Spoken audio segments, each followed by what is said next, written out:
BJP কে করে দিয়েছে? যখন যা বলেছেন আমি সব করে দিয়েছি। আমি রামকৃষ্ণ মিশনের বিরুদ্ধে নই, কেন একটা ইনস্টিটিউশনের বিরুদ্ধে হব? আর আমি অসম্মানী বা কেন করব? আমি তো কয়েকদিন আগেও মহারাজ অসুস্থ ছিলেন, তাকে দেখতে গিয়েছিলাম। সেটা নয়, আমি বলেছি দু একজনের কথা। আমি আজ নয়, সাগরে, গঙ্গাসাগরে ভারত সেবা সৎসঙ্গের অফিস আছে, আশ্রম আছে। ওরা এত ভালো, ওরা সত্যি আমাকে খুব ভালোবাসে এবং মানুষের কাজ করে।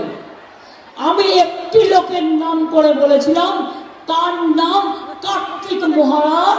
তিনি আমাদের এজেন্ট বসতে দেয়নি।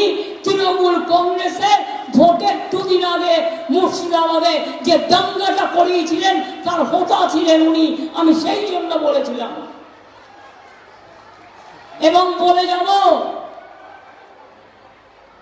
আগে অধীন করতেন, এখন বিজেপি করেন।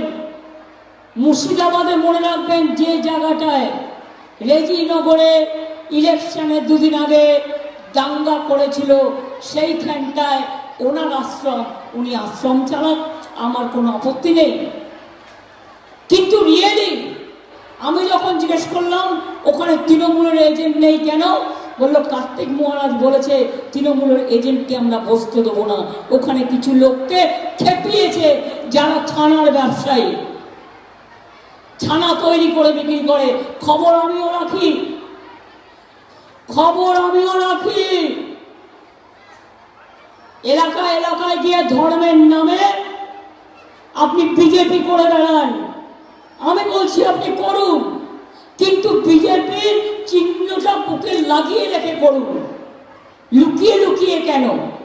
আমি তাই বলেছি, আমি যেটা বলি আমি উইদাউট এভিডেন্সে বলি না।